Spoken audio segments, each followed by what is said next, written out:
भारत के प्रधानमंत्री नरेंद्र मोदी ने फरवरी महीने में संसद के भीतर ये कहा था कि राजनीतिक वैचारिक मतभेदों को अलग रखकर मैं कहना चाहता हूं कि देश की आर्थिक सेहत से खिलवाड़ मत कीजिए। आप कोई ऐसा पाप मत कीजिए जो आपके बच्चों के अधिकारों को छीन ले। पीएम के इस कथन को ओल्ड पेंशन स्कीम पर उठ रही मांगों का जवाब बताया गया था। वहीं इसी साल जनवरी के महीने में ही योजना आयोग के पूर्व डिप्टी चेयरमैन और अर्थशास्त्री मोंटेक सिंह अहलुवालिया ने भी ओल्ड पेंशन स्कीम को बेतुका और भविष्य में कंगाली लाने वाला बताया था।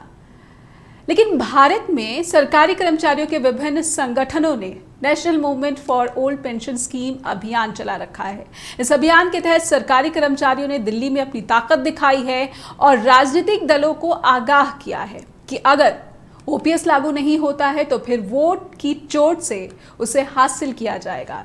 सरकारी कर्मचारियों का कहना है कि अगर राजस्थान, छत्तीसगढ़, झारखंड और हिमाचल प्रदेश जैसे राज्यों में पुरानी पेंशन स्कीम बहाल हो सकती है तो दुनिया में आर्थिक महाशक्ति के रूप में उभरने वाला भारत अपने कर्मचारियों को पेंशन क्यों नहीं दे सकता। नमस्कार, आप देख रहे हैं जस हिंदी टीवी। मेरा नाम है नेहा शुक्ला। स्ट्रेट टॉक के सभी दर्शकों का बहुत बहुत स्वागत करती हूँ।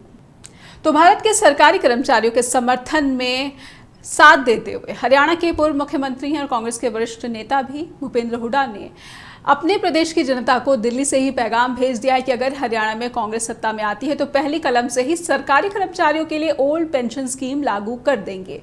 और इसके बाद मंच पर ही मौजूद आम आदमी पार्टी के नेता और सांसद संजय सिंह ने भी पंजाब के बारे में कहा कि जल्द से जल्द ओल्ड पेंशन स्कीम लागू करने का जो वादा किया है ये सिर्फ वादा नहीं बल्कि गारंटी है, क्योंकि आम आदमी पार्टी कर्मचारी हितों के लिए प्रतिबद्ध है।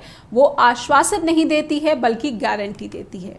बहुत से सवाल उठ रहे हैं ओल्ड पेंशन स्कीम को लेकर, क्योंकि एनडीए के जो घटक दल हैं और बीजेपी भी, और जैसा कि मैं पहले ही बता चुकी हूं कि इशारों में प्रधानमंत्री ने भी इस ओल्ड पेंशन स्कीम को हमारी अर्थव्यवस्था के लिए, हमारी आर्थिक स्थिति के लिए घातक बताया है। ऐसे में जो सवाल हैं स्ट्रेट टॉक के वो आज ये हैं कि क्या ओल्ड पेंशन स्कीम की मांग जायज़ है?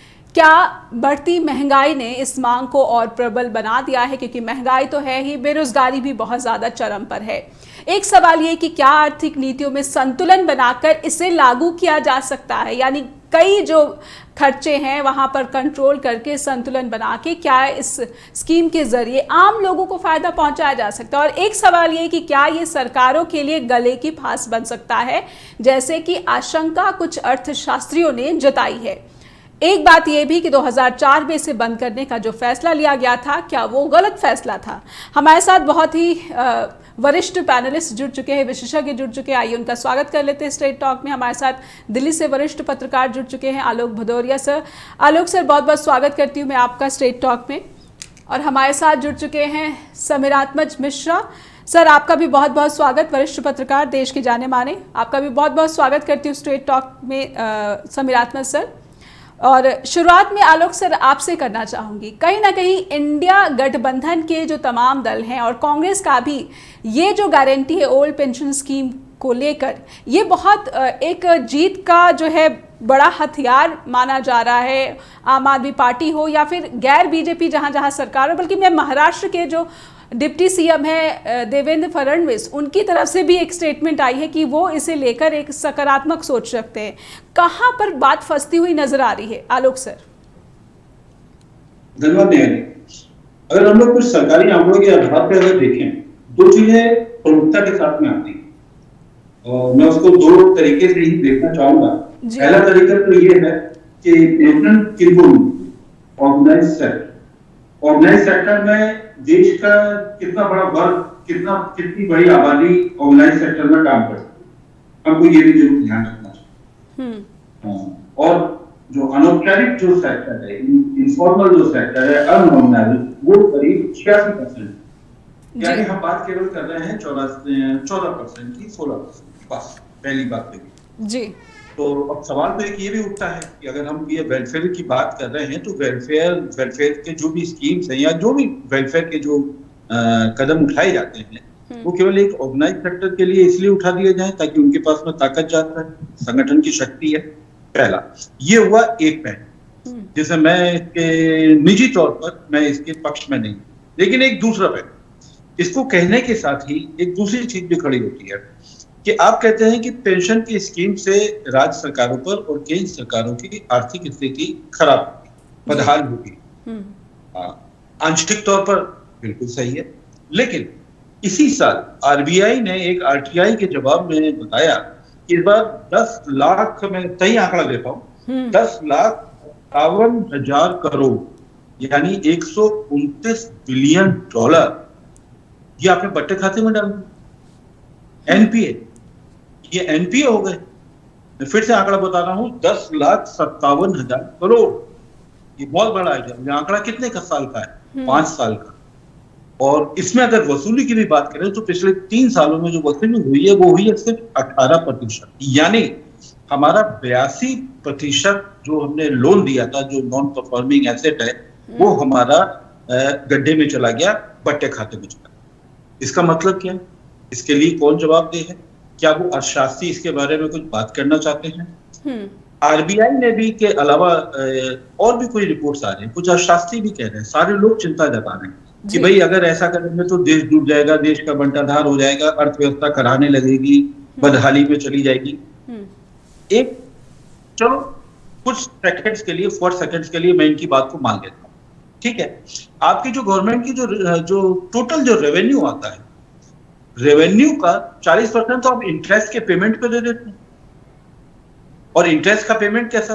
जब ये सरकार जब आई थी तब ये 55 लाख करोड़ का देश के ऊपर कर्ज था। ये भारत के जो वित्त मंत्रालय के जो आंकड़े हैं, जो बजट के जो आंकड़े हैं, उसमें था कि वो 155 लाख करोड़ रुपए भारत के ऊपर कर्ज हो गया है ये पिछले 9 सालों में। अब अगर देखा जाए तो उसमें, क्योंकि इसमें कंपाउंडिंग से लेकर ब्याज दर ब्याज बढ़ता चला जाता है, तो अब एक आंकड़ा जो कुछ जानकार जो बताते हैं वो कहते हैं कि ये 1,70,000 से 1,80,000 करोड़ के बीच में आ गया है, लाख करोड़।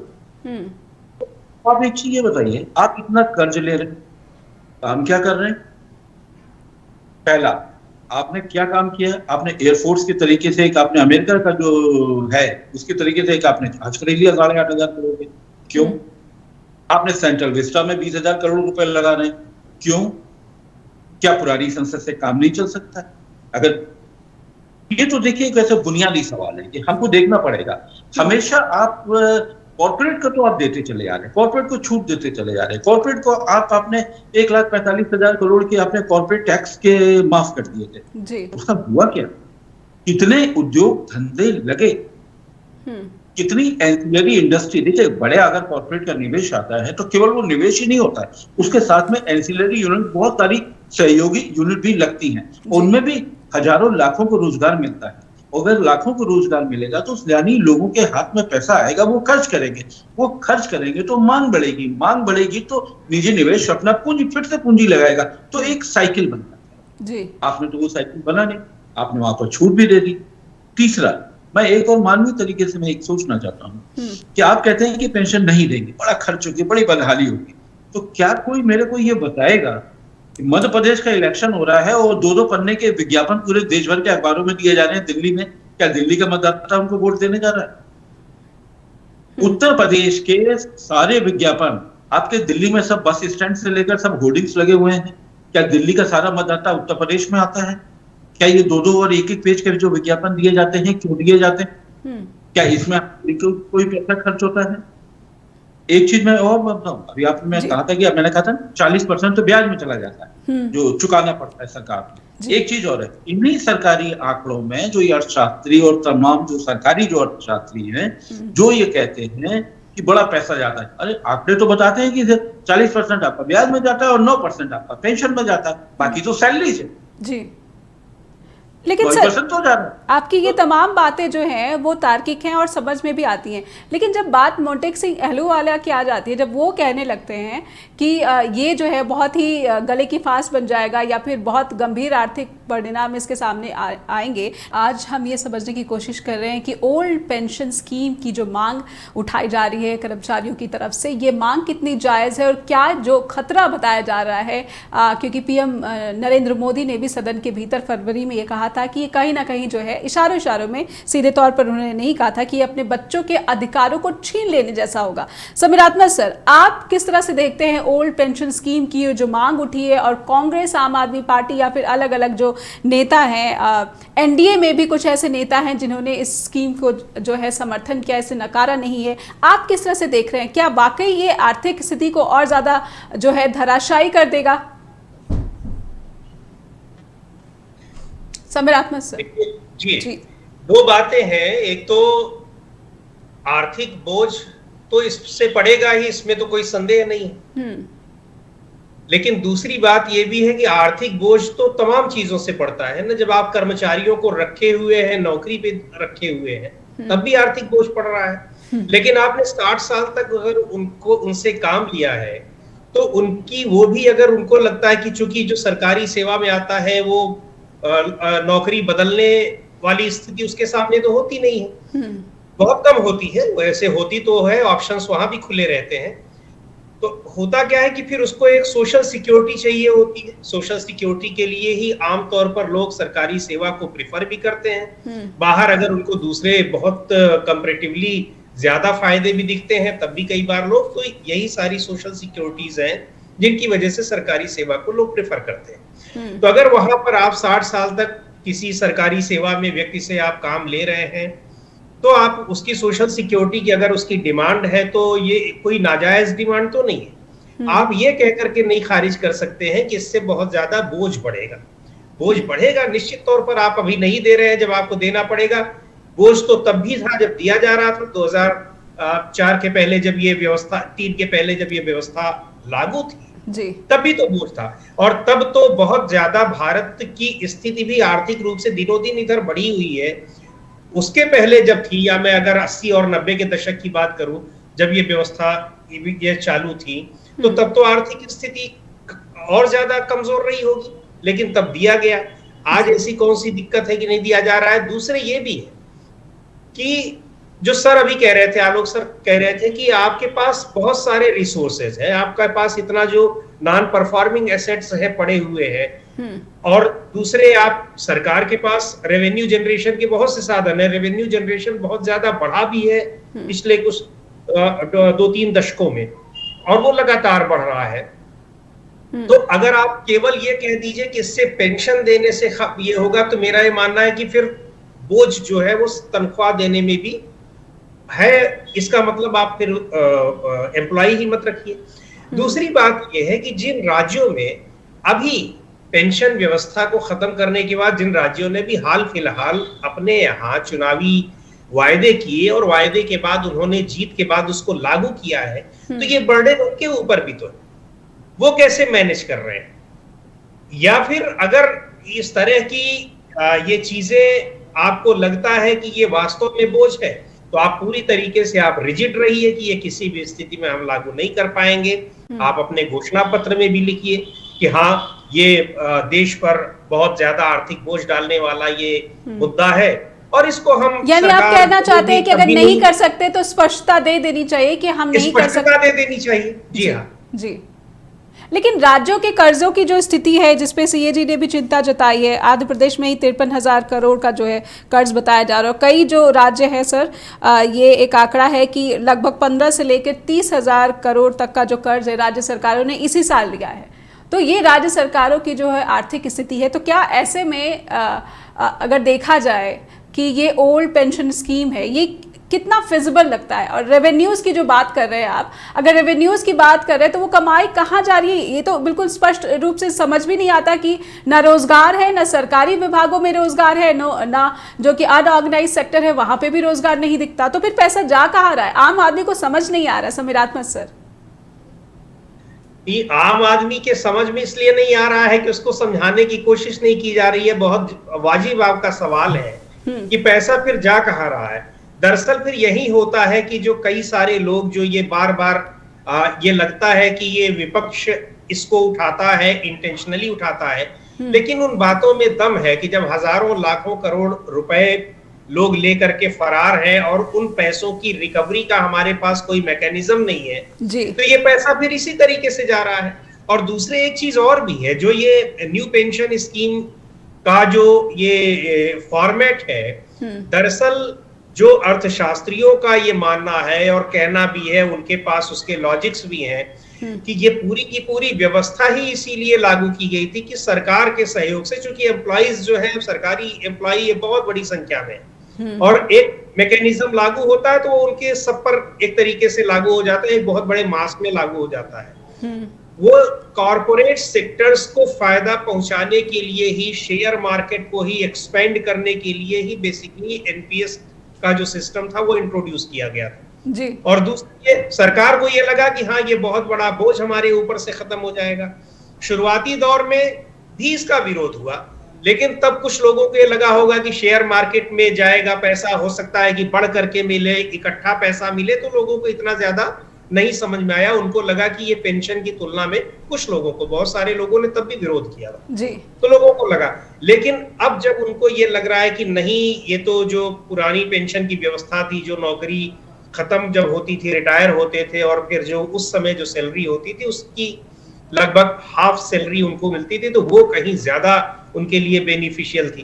तो अब इसलिए इस चीज को लेकर के इतना एक बड़ा आंदोलन काफी दिनों से चल रहा है, ये चल रहा है।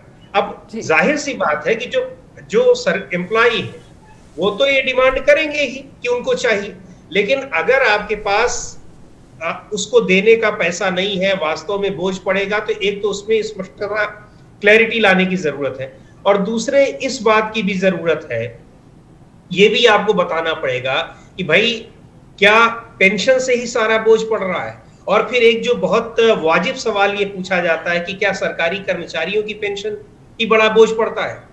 असेंबली के मेंबर्स हैं, पार्लियामेंट के मेंबर्स हैं, और जितने भी जो पॉलिटिकल पोस्ट पर, पॉलिटिकल पदों पे बैठे हैं, वो 5 साल के लिए, 10 साल के लिए अगर बन जाते हैं तो आजीवन उनको पेंशन मिलती है।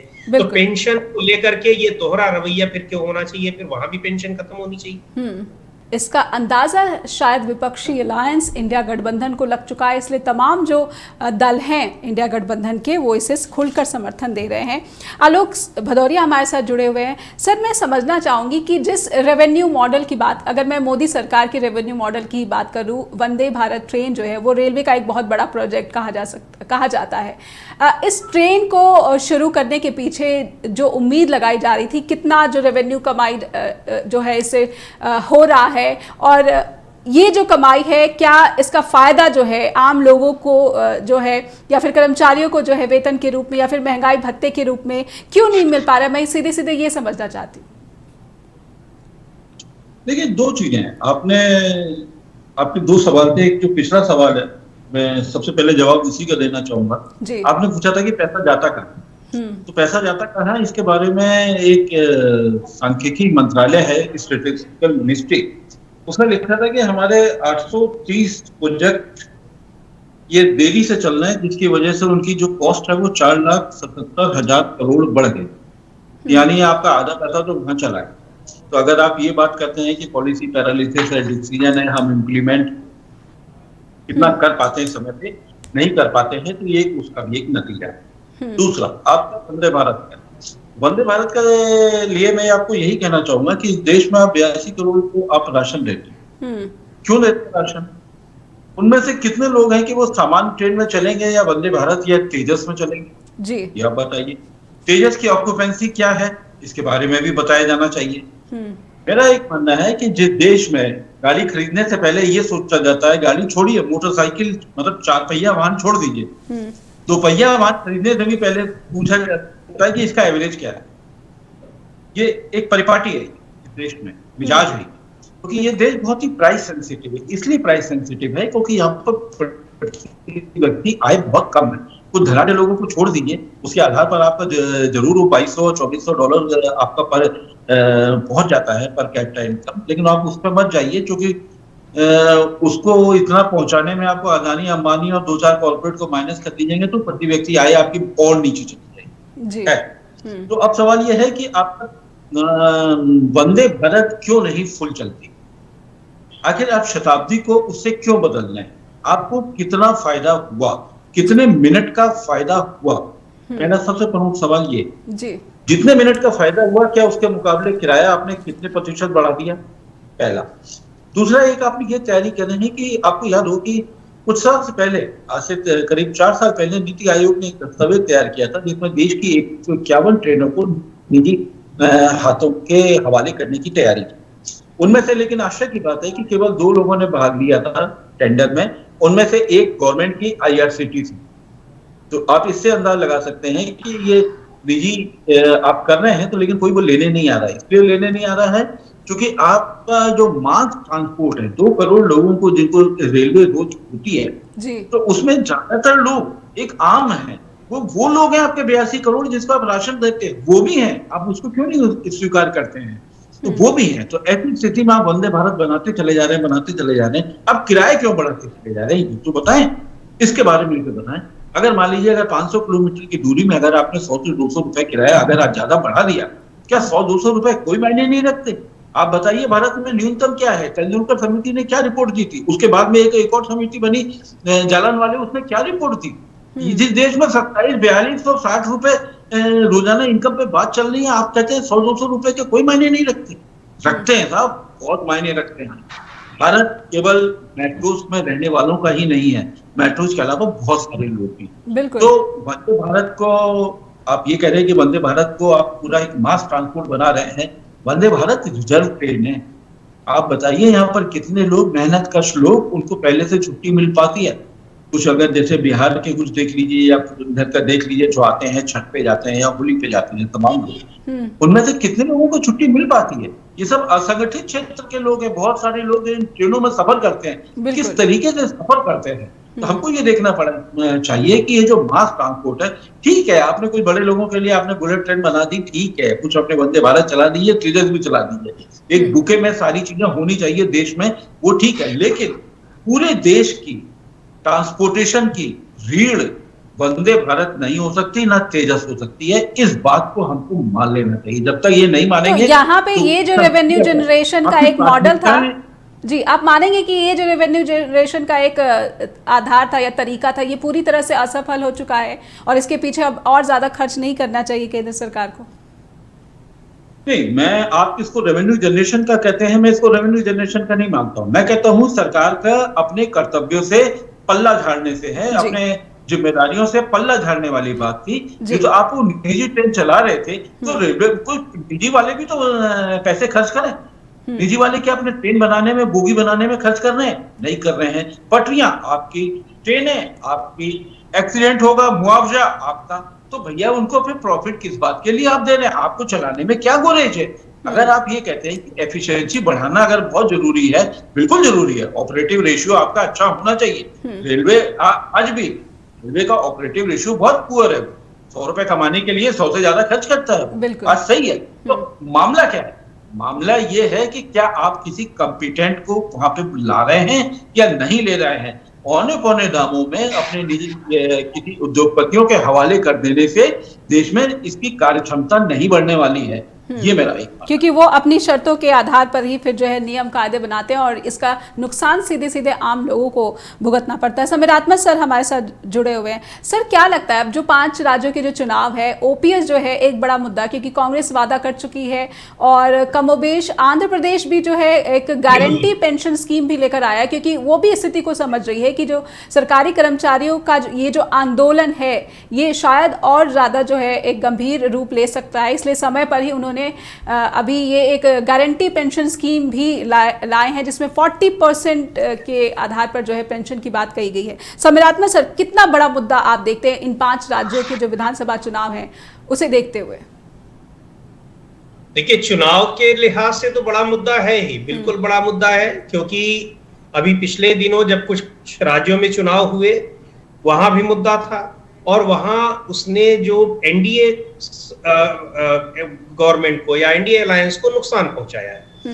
दूसरी तरफ यह है कि जिन राज्यों में जहां खासतौर पे कांग्रेस की सरकार बनकर के आई, उन्होंने तुरंत उसको लागू किया। तो एक ये भरोसा भी उन्होंने दिया है कि हाँ, अगर वो वादा कर रहे हैं कि वो इसको लागू करेंगे तो लागू होगा भी। कल आपने दिल्ली की रैली में देखा भी होगा कि भूपेंद्र सिंह हुड्डा जो हरियाणा के एक्स सीएम रह चुके हैं, उन्होंने भी कहा कि हम आते ही लागू करेंगे। तो ये एक जो इंडिया गठबंधन है उसके तो बहुत ये फेवर में जाएगा और बहुत क्या कीजिए कि उसको जिस तरीके से एक मुखर होकर के पेंशनर्स जो ओल्ड पेंशन स्कीम की जो मांग कर रहे हैं लोग लागू करने की, उन लोगों ने स्पष्ट तौर पर जो सरकारों का या पार्टियों का समर्थन और विरोध करने का ऐलान किया है, तो निश्चित तौर पर ये बहुत ही डिसाइसिव इशू बनेगा, पॉलिटिकल इशू बनेगा, इसमें कोई दो राय नहीं है।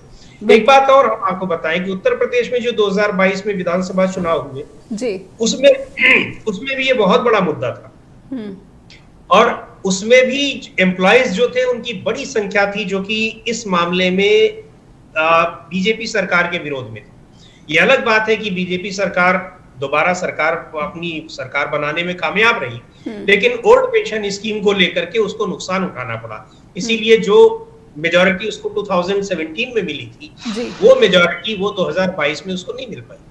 सर, क्योंकि आपने शुरुआत में ही जो सरकार की जो आर्थिक नीतियां हैं इसकी बहुत ज़्यादा जो पोल खोल दी है कि कहाँ खर्चे हो रहे हैं, कहाँ इन्वेस्टमेंट हो रहा है और कहाँ जो है फिजूल खर्ची भी हो रही है। एक बात ये कि जो मन से दिखता है, किसान नेता भी हैं और कर्मचारी भी हैं, किसानों की भी ये मांग है, लंबे समय से वो केंद्र सरकार से नाराज चल रहे हैं, यानी कि ये जो परिस्थितियां हैं वो एंटी मोदी गवर्नमेंट दिख रही हैं आलोक सर। और आर्थिक नीतियों को लेकर अब सबसे बड़ा सवाल जो है विपक्षी दलों का और खास करके कांग्रेस के सामने है, क्योंकि हिमाचल प्रदेश का एक उदाहरण दूंगी, वहां पर लोगों का ये तर्क है कि सरकार ने वादा तो कर दिया, इसे लागू तो कर दिया है, लेकिन अब सरकार को इसे निभाना बहुत मुश्किल हो जाएगा। आलोक सर, देखिए, किसी भी स्कीम को अगर आप लागू करेंगे तो शुरुआती दौर पर कहना चाहिए जो टीडिंग प्रॉब्लम होती है, तो उससे लेकिन कुछ समय के बाद ना उसका वो निदान पा लेंगे, उसे उसका एक समाधान आ जाए, इसमें कोई शक नहीं जी। और जहां तक आपने जो कर्ज की बात की, हर राज्य कर्ज में डूबा हुआ है, राज्य डूबा हुआ है, केंद्र डूबा हुआ है, सारे कर्ज में डूबे हुए हैं, ऐसी कोई भी चीज नहीं है। तो इसलिए अगर प्राथमिकताएं अगर सही तरीके से अगर लागू की गई, प्राथमिकताओं को सही तरीके से परिभाषित किया गया, तो मुझे लगता है कि ये लागू हो जाएगा और इसमें इतनी आफत नहीं आएगी जितनी आफत की बात कर रहे हैं, बात की जा रही है और ये जोर शोर से प्रचार किया जा रहा है, क्योंकि ये हमेशा होता है जब किसानों के लिए जब कुछ बात होती है तो तब आप ये मुद्दा खड़ा हो जाता है, लेकिन जब कॉर्पोरेट को जब छूट देने की बात आती है तब ये सारे मुद्दे गायब हो जाते हैं। तब कहीं से नहीं पता चलता कि देश कैसे कॉर्पोरेट को इतनी छूट दे रहा है। कोई तो हिसाब दे, 1,45,000 करोड़ रुपए जो हर साल आपने गवा दिए, उसका क्या हुआ? और फिर सरकार क्या करती है? सरकार ने अभी 70 रूस का तेल लिया, क्या लोगों को दिया? उसमें नहीं दिया। महंगाई आपकी कहाँ गई? आगे बढ़ गई। उसमें फूड इन्फ्लेशन का एक अच्छा खासा हिस्सा था, लेकिन आपने तो सस्ता तेल लेकर वहां पे कुछ जो एक प्राइवेट रिफाइनर है और एक गवर्नमेंट का है, दोनों से आपने यूरोप में भिजवाया और उसके बाद उन कंपनियों ने जितना कमाया उसके बाद उसमें आपने विंडफॉल टैक्स लगाकर आपने फिर कमाई कर ली, 30,000 करोड़ रुपए से ज्यादा वहां कमा लिए। तब सरकार तो कमाने का कोई भी मौका नहीं चूक रही है। तो ऐसी स्थिति में मैं नहीं मानता कि अब जो अगर ये सरकार कहती है कि काम उसका बिजनेस नहीं है, ठीक है, नहीं है बिजनेस, तो आपको लाइसेंस देना क्या काम है क्या? आप तो फिर वो लैपटॉप में आ गए कि लैपटॉप कंप्यूटर में, पर्सनल कंप्यूटर में आप लाइसेंस देने की बातें करने लगे, क्यों भाई? तो सवाल है कि सरकार अपनी प्राथमिकता तय करे तो बहुत सारे उद्देश्य पूरे हो सकते हैं और लोगों का भला भी होगा। और ये मान करके चलिए कि जब जिनको पैसा मिलेगा तो वो पैसा बाजार में ही आएगा। वो कहाँ करेंगे? बाजार में नहीं आएगा, सेविंग्स करेंगे। आप ये याद करिए कि लोगों की सेविंग्स ही कम हो गई। जो भारत में 2008 वाली जो मंदी से बड़ी आसानी से सरलतापूर्वक निकल गया। इस स्थिति को भी थोड़ा आपसे विस्तार से समझना चाहूंगी सर। ये जो आंकड़ा अभी ताज़ा निकल कर आया है कि मौजूदा वक्त में भारत में सबसे कम जो हाउस होल्ड सेविंग्स है वो उसका स्तर पहुंच गया है। तो ये जो कोशिश थी केंद्र सरकार की कि लोगों के पास ज़्यादा पैसा हो तो ज़्यादा डिमांड होगी, फिर जो है मार्केट में ज़्यादा एक उत्साह आएगा और एक आर्थिक स्थिति जो है वो तेज़ी से आगे बढ़ेगी, तेज़ी तरक्की करेंगे। इसका कितना फायदा हो सका है या फिर ज्यादा नुकसान? मैं इसको एक उदाहरण से समझाना चाहूंगा। मैं ये समझाना चाहूंगा कि हमारे घर के अंदर जो प्लास्टर है वो प्लास्टर झड़ रहा है। हमारा सोफा कुर्सी हमारी टूटी हुई है, खाट हमारी जो होती है वो टूटी हुई है और हम लोग ये करते हैं कि बाहर हमने एक पेंट कर दिया अच्छा। अब बताइए मैंने ये बात क्यों कही? मैंने इसलिए कही कि आपने एक निरंतर एक प्रक्रिया के तहत आप ब्याज दर कम करते चले गए। इतनी कम कर दी तो लोग सेविंग कैसे करेंगे? लोगों को आपने कह दिया कि वो शेयर मार्केट की तरफ चले जाए। शेयर मार्केट की चकाचौंध को जो 60,000, 70,000, निफ्टी का 30,000, 25,000, ये जो चमक दमक है, ये जो फिल्मी कर इससे आपने लोगों को बौरा दिया। लोगों के एक फिल्मी तरीके से एक इल्यूजन पैदा कर दिया कि आप तो बहुत बड़े आदमी बन गए, अरे इतना पैसा हो गया, शेयर मार्केट कहां पहुंच गया, 60,000 हो गया। लेकिन हमको कृपया ये भी तो बताएं, आपने बहुत सारे लोगों को तो शेयर मार्केट की तरफ बढ़ा दिया, बिल्कुल। लेकिन उस शेयर मार्केट में कुछ शेल कंपनियां भी तो थी जिसका हिंडनबर्ग ने इशारा किया था, ओआरसीपी ने इशारा किया था। क्या हुआ? एक अल्टीमेट बेनिफिशियरी का भी इशारा हुआ था, शेल कंपनी इशारा। तो यानी अगर ये शेयर मार्केट का अगर ये बुलबुला फूटता है तो लोगों के हाथ इतने जल जाएंगे, जैसे एक समय में एक हर्षद मेहता के कांड में हुआ था, स्कैम में बड़े में, तो लोगों ने शेयर मार्केट की तरफ जाना बंद कर दिया था।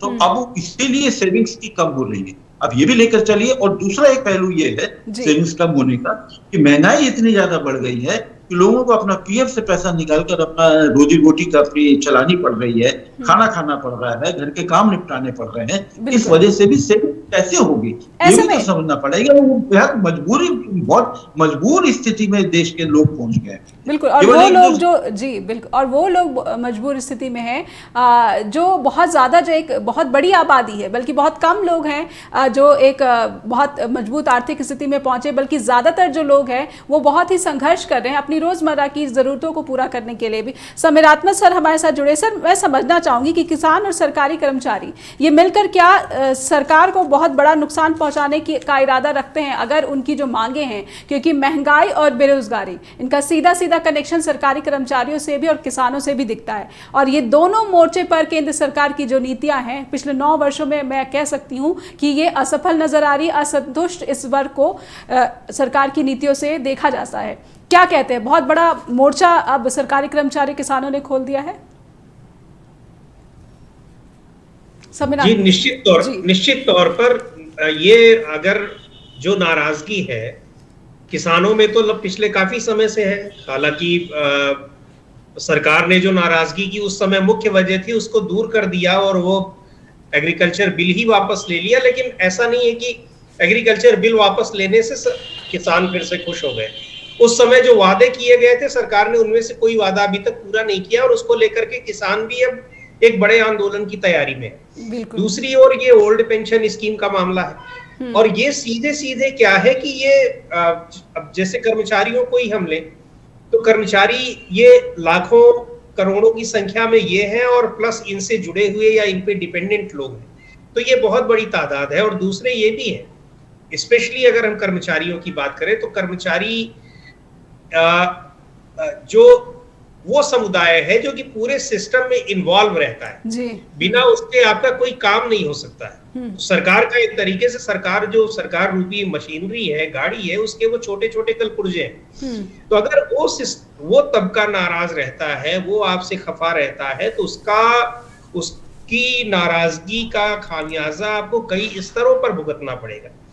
वोटों के संदर्भ में भी भुगतना पड़ेगा और इसके अलावा भी बहुत सारी चीजें होती है। तो ये दो वर्ग अगर नाराज हो जाता है, अच्छा एक बात और है, अगर आप देखिए कर्मचारी वर्ग, ये खासतौर से जो सरकारी कर्मचारियों का एक समुदाय है, इनमें बहुत बड़ी संख्या ऐसे लोगों की है जो बीजेपी के समर्थक हैं। बहुत, आप अगर एक सर्वे करें तो आपको सरकारी कर्मचारी जो है वो सबसे बड़ा समर्थक वर्ग बीजेपी का दिखाई पड़ता है।